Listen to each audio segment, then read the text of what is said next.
Welcome to Bat Therapy, mental health through the lens of comics and film. Be a fly on the wall or a bat in the cave, listening in on a friendship built out of a love for talking Batman, comics, and the everyday struggle to achieve mental health and happiness. We're your hosts, clinical psychologist Dr. Amelia Brown and educator and comic aficionado Keaton Hopkins. Don't forget to follow us on YouTube and social media and find our Patreon at patreon.com/battherapy. This podcast is about providing education and understanding and is not a replacement for mental health treatment or support. If you're needing help, go to bat-therapy.com for resources. So, if Professor X was your patient and you had access to Magneto's helmet, would you wear it so he couldn't read your mind? Or do you think not wearing it would help you build trust with him? Great question. Would I wear Magneto's helmet if I was doing therapy with Professor X? Oh, that is such an excellent question.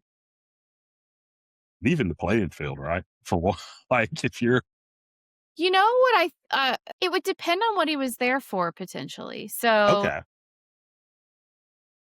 he's used to communicating with people where he can read their thoughts. And so I think, given who he is and what he's used to doing, he would probably be able to manage working with a therapist and being able to read their mind. It would mainly be, as a therapist, can I handle that okay? And honestly, my belief as a therapist is, so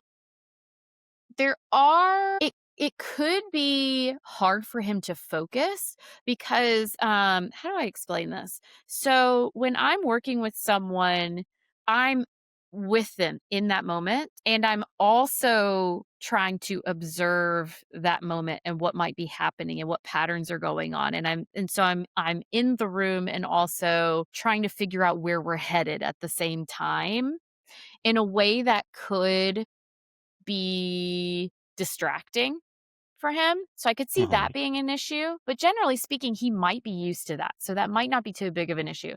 There are times where I time what I say and when I bring things up purposefully. So as a provider, I try and be very open and honest with people. If there is some sort of issue that we're having, I bring it up in sessions. If someone has something they want to know from me, I tend to answer it unless it's an inappropriate question that has nothing to do with therapy. And so, given my style, I wouldn't be too concerned because it's not like I would be hiding things that I wouldn't just tell him if he wanted to know or if it was relevant to therapy.